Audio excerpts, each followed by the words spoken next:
My name is Matt Ferguson. I'm a chaplain with the U.S. Border Patrol. It's happy to be here, even though it feels like one of those dreams. You're going to be the least qualified. You'll be at the end. You'll follow a difficult topic, but at least I'm dressed, so I must be awake. Our Border Patrol model, just want to bring this up because I'm standing here. I'm a chaplain. I have a gun, and so I just want to take a couple of seconds to introduce Border Patrol chaplaincy. We believe in the agent chaplain model, where we find people who are already out in the trenches who volunteer for extra assignment, extra duty, and then we go through a selection process, an endorsement process. We need to work out some of the kinks to get those in the right order, but we train people so that they can be kind of a peer support model. They're right alongside, and then they become chaplains, and so that's a little bit about the Border Patrol. I'm going to be talking today about shift work and imminent danger stresses, which was kind of my assigned topic, and is something that really I hope that you can all relate to, because even if you are not in law enforcement, how many people know someone in law enforcement? Okay. How many people deal with problems with crazy schedules or dangerous jobs? I would hope that, and some of these crazy schedules might, mean deployment. And so I think that they'll relate.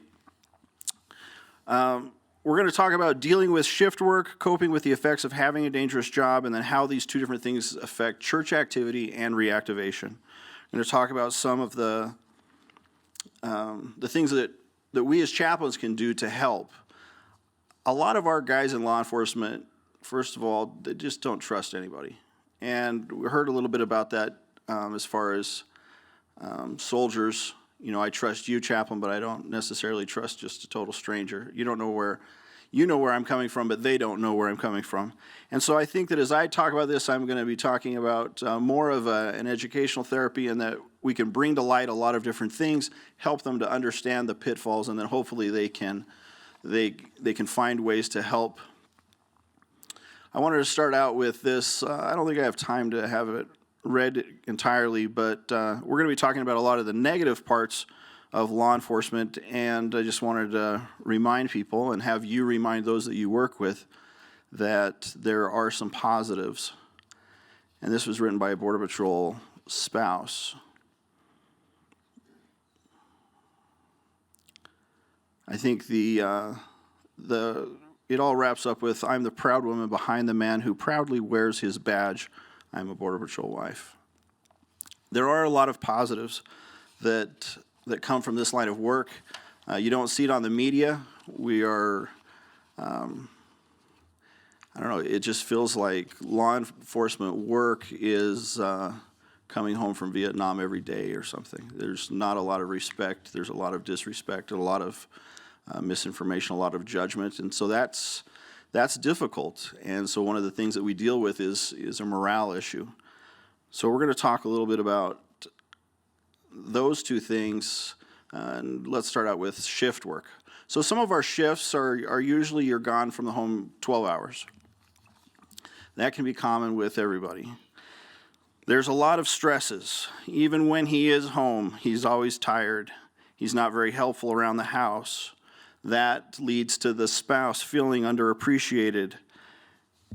And then the agent feels, or the officer, feels that for all of the work that he does or she does, being gone away from the home for 12-hour shifts is underappreciated as well. There just doesn't seem to be enough work that could be done to make up for the lack of time, and for placing the responsibility of the household on just the spouse who's at home. And we're going to talk about it can be even more a problem if the spouse has a job of his or her own, because then they're trying to balance everything and a job as well. Marital problems stemming from law enforcement stress can progress from producing less spousal interaction and communication issues to presenting opportunities for infidelity and even divorce. That comes from a job and stress of police officer. It's something that we see a lot. In fact, when I was at my graduation from the academy, our keynote speaker was a chief who came in and said bluntly, in not too much of an inspirational talk, most of you will be divorced in the next few years. That's what he said at our graduation speech. Doesn't seem like a very positive outcome. It kind of sums up what we as chaplains are up against. Unfortunately, in my class, and I could really just speak for the ones that I've kept in touch with, it was pretty true. There were a lot of divorces. So how are we going to deal with this? First of all, everybody think of a date night. Think of a nice time that you've had on a date in the recent past. As soon as you have that in your mind, raise your hand.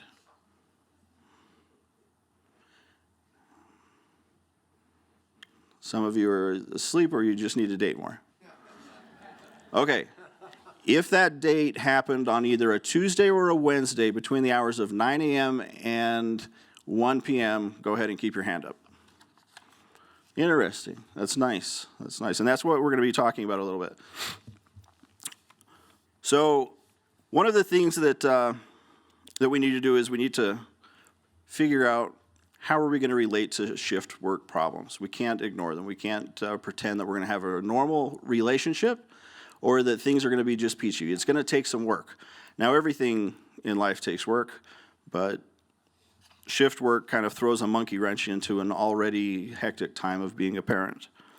One of the things that we're going to have to do is deal with the fact that there's going to be a single parent, basically, who takes on the majority of the responsibility for getting kids ready for school, packing lunches, doctor's appointments, making appointments during business hours, often teaching the lesson at church, and it can be very overwhelming. A parent who's on swing shift, let's say, they're going to be asleep when the child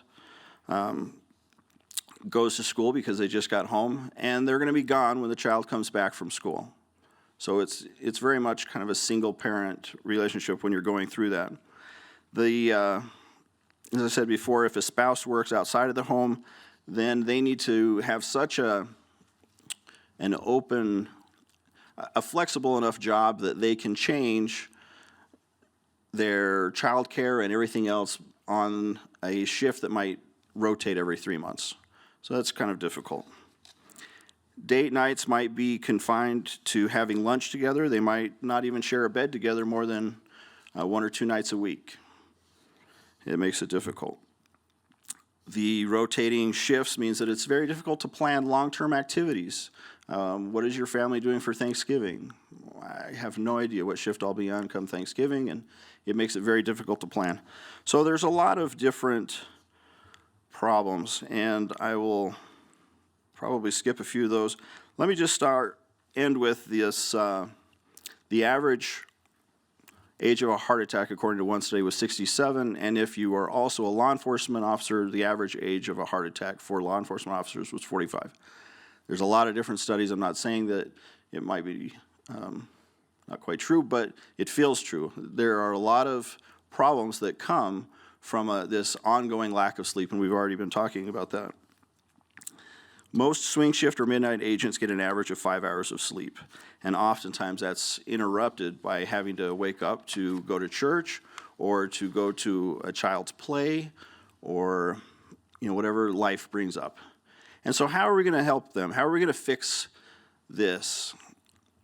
One of the things that we can do is we can educate them that they need to take responsibility. They need to understand that there is going to be an extraordinary amount of sacrifice that is going to be required to stay connected with the family.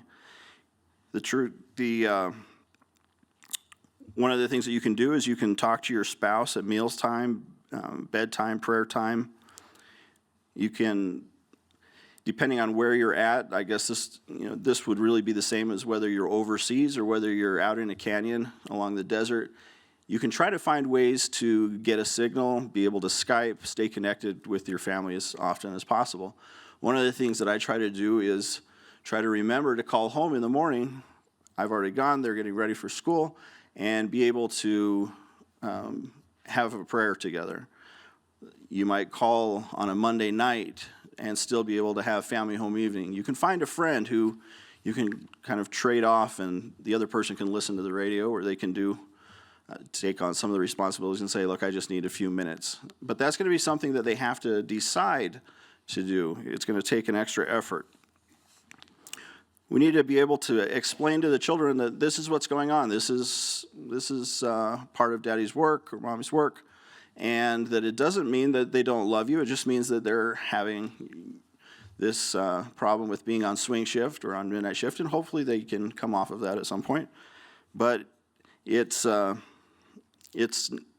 really important that dad gets a little bit of sleep, and so it takes the sacrifice of being able to say we need to be quiet, and this is a way that you're helping dad, or this is a way that you're helping mom, by being quiet and letting them sleep. We need to change the culture of law enforcement that's historically ignored the long-term emotional scars that this job can leave on our souls. There's a lot of times when it is a problem due to swing shift or midnight shift that you can't make your church assignments. And then there are other times when it's a handy excuse because you're exhausted. Sometimes I've felt like, well, I'm doing the right thing, I'm going to church, and then my wife has to continually nudge me to stay awake in sacrament or in Sunday school, but at least I'm there. So one of the things that we can do is encourage and try to help them get the sleep that they need. It can be very difficult. A lot of times the children's top priorities or their activities happen on weekends. And in our line of work, you're not going to get a Saturday and Sunday off in most cases, even with 15 or 20 years of seniority. It won't happen. Law enforcement is a 24/7 thing, and they need people all the time. So you can help your law enforcement officers who you know or who you're friends with, or you might go to church with. And when I say law enforcement, I really mean all first responders. Paramedics are going to have these same problems. Fire department is going to have these same problems. A lot of different jobs. So we need to make an effort to connect with the family, and then also make a real effort to connect with the spouse. Some of you said that you've had nice dates during the morning, and that's really what it's going to take is being able to make the most out of the time that you do have together. We're going to make time without any distractions and not sacrifice that time. We also need to take a little bit of time to unwind on the way home from work. If you're working with someone whose marriage is having problems, there's could be some very serious problems, or it might just be that they're having a difficult time feeling appreciated. And one of the things that they can do is take a little bit of time to unwind as they come home at the end of the day. And that might be just enough to change their attitude to be willing to chip in a little bit more, and it becomes kind of a cycle of helping each other.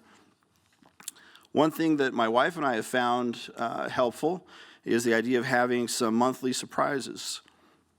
This actually we learned about coming to Chaplain Conference back in 2011.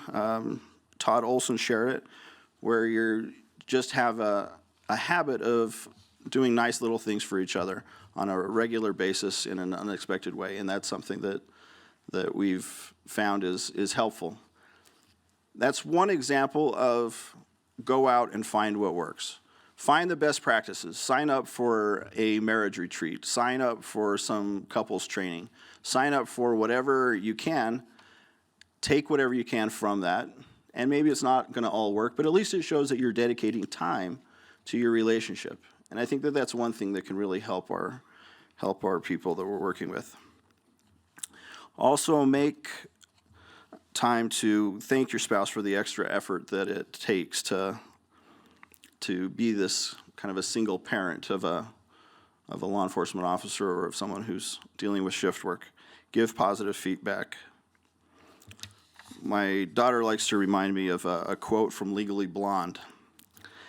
She says, exercise gives you endorphins, endorphins makes you happy, happy people just don't kill their husbands. So find a method to be relaxed so that you can be happy when you get home. And exercise is a good thing. It's something that it was brought up earlier as we were having our breakout that we need to be good examples of as chaplains, so that when we're preaching, look, you need to do this, stay hydrated, exercise, and things, that they'll take that. Okay, the next thing I was going to talk about quickly is dangerous employment. A lot of times, this has an effect on our soul. We go out and we see the very worst of life. We deal with people, and nearly, you could throw any number out there, but sometimes it feels like 100% of the people we deal with on a daily basis are lying. They lie to you. They're trying to get away with something, even if it's so simple as just lying to you about their name.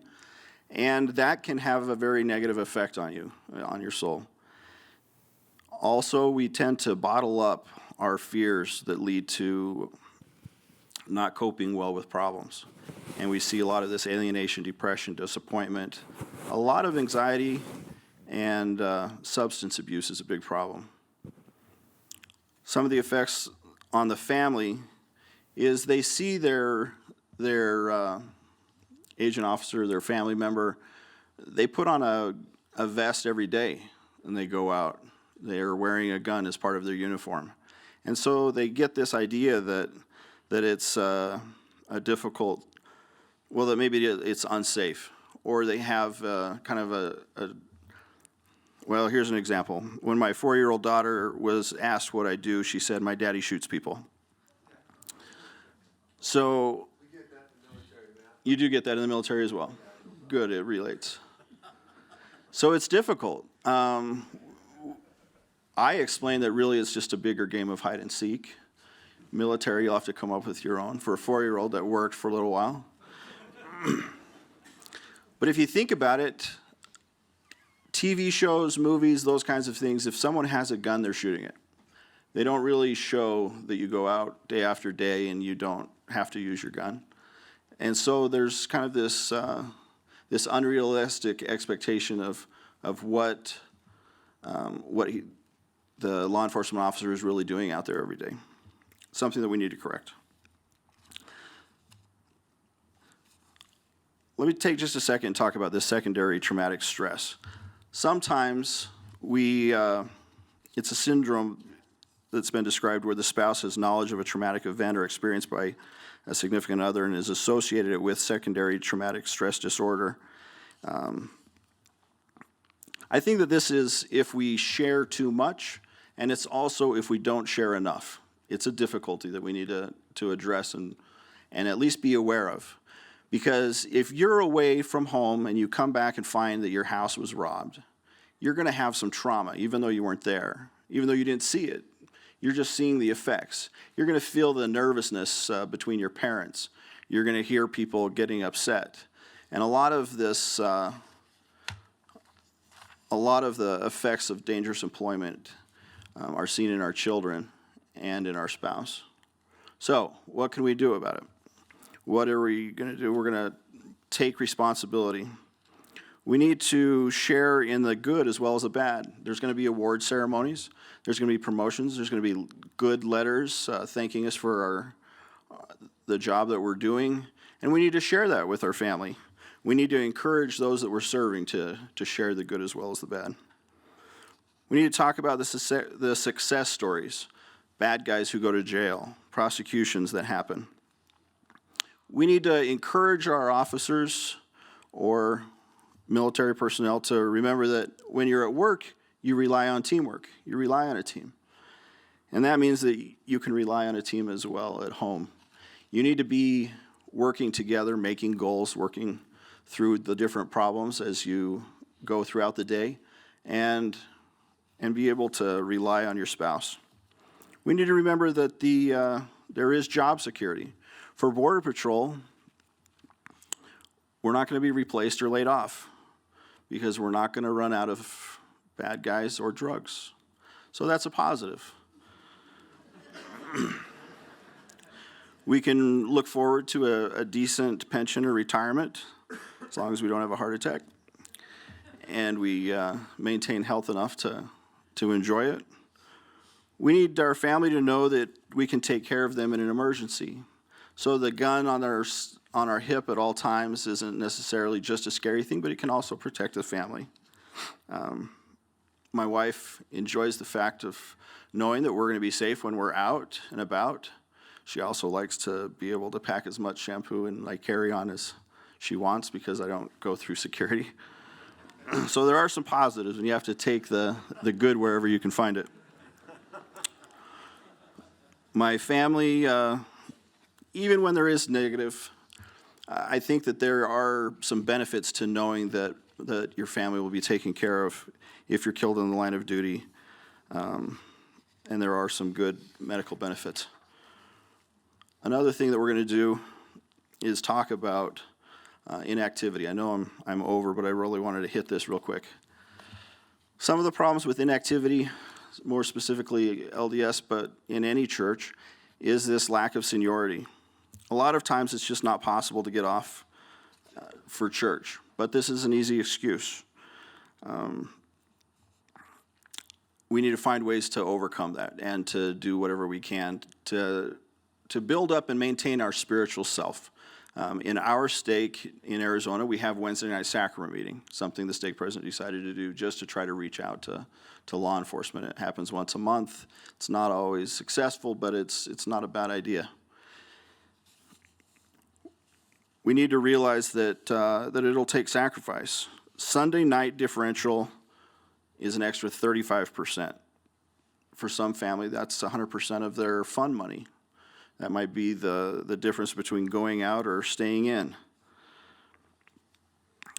One of the reasons that people go inactive is they just feel unworthy. They work all day in a culture where there's a lot of swearing, crude behavior, crude talk, and so they feel unworthy to be there. Or they just kind of drift away and they don't feel comfortable when they are in church. And so we need to have an open conversation about that and help them realize that they're missed at church.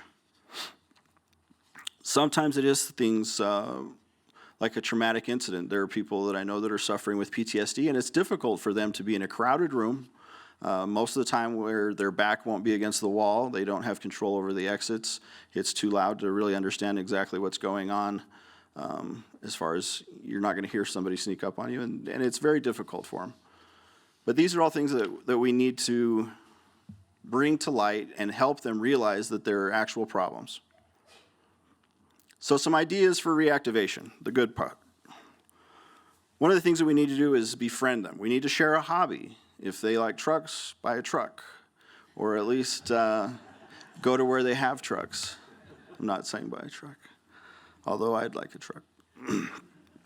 We need to look at home teaching and pair them up with active law enforcement that can kind of be a role model for them. We need to visit them at some point, either as a bishopric, just a friend in their elders quorum or high priest group. We need to keep in touch with them. We need to invite them to church activities that aren't held on Sunday. There might be other kinds of things that they can attend to where they'll be able to keep up these relationships. And we need to find something for them to do. Everyone needs a calling in the church. Everyone needs to feel like they are contributing and that they'll be missed if they're not there, and that the Lord wants them to be an active part. Okay, we need to probably involve the missionaries. Missionaries are great because they can visit them on Tuesday and Wednesday between 9 a.m. and 1 p.m. A lot of times when the elders quorum presidency or other people aren't available, including the bishop. We need to be able to know them well enough that we can head off a lot of the problems and see this pattern of inactivity before it really becomes a big problem. So we need to know them. And I would say that's the same with everybody that you work with. You need to know the people that you serve.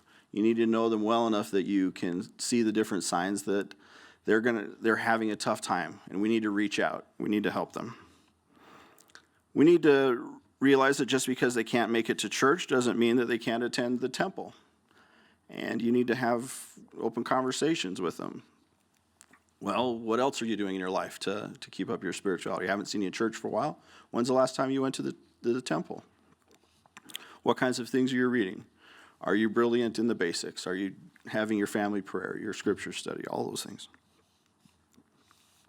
We need to reach out and plan some activities, a men's group event. Our stick also likes to have a Sonoran hot dogs before a priesthood session, something that they try to recruit all of the law enforcement and first responders to. Another thing that we can do is we can be sensitive to law enforcement spouses who are really having a hard time and struggling. If we say, where's your husband? We're probably well-meaning, but it might not come across that way, especially if they've heard that for months and months. It might feel like they're hearing, when are you going to get married, or when are you going to have children? It's one of those things that they might feel guilty about. A better question might be, how is your husband? What can we do to help your family? Or simply saying, hey, we miss your husband. When's the best time to reach out to him and help? Some of the other things that we can do, and this is great for the active as well as the inactive, right? This relates to all of us. We can make sure that we're doing what we should be doing. We need to read scriptures, have family prayer, have family home evening, even if that's through a video chat. We need to reach out and find whatever we can to help strengthen our relationship. We need to take care of our church assignments, make sure that they're taking care of church assignments, even if they're inactive or if they're just not attending. We need to find different ways to involve them and not exclude them automatically. I find a lot of times, especially with our agents, that that the church has said, well, who should we consider for this calling? Not so-and-so, he's law enforcement. Not so-and-so, she's fire department. They're just, they don't have the time. But, just asking for a raise of hands, we would see that there's several in this room who are law enforcement and also are in bishoprics or state presidencies or high council. Or it's the difference between an excuse or an actual reason. And a lot of times it's an excuse, so we need to not cut them so much slack, I guess. Hold them accountable. I've gone over. You've got about 3 or 4 minutes. All right. Quick question. For those who, I got one question, and I'll direct to the physical therapists here, not physical therapists, but the marriage and family therapists. But do you deal much with the dynamics of shift work and how it plays into the relationship with husband and wife and family? It seems to be a real challenge when you deal with, like in the military, in the Air Force, we had all of our maintainers were on days, swings, and mids. And all your law enforcement and security forces were on day, mids, and swings, and it rotated through, and that disruption really created some challenges for them. There's a lot of research out there that shows that that families and couples with the shift work thing, that it has a really negative effect on marital quality, increases divorce rates. And as you mentioned, it's based on seniority. So who are the families that have the worst shift work? It's the one with the little kids and the elementary school kids. And it's too bad that way. One other comment I was going to make, I don't know if Cody wants to make Chaplain Hollis wants to make a comment or not.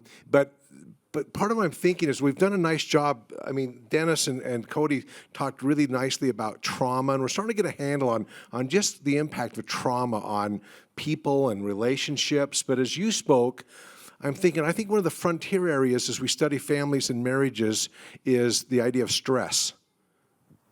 And what you talked about was a lot of stressors. In the military, these families have a lot of stressors.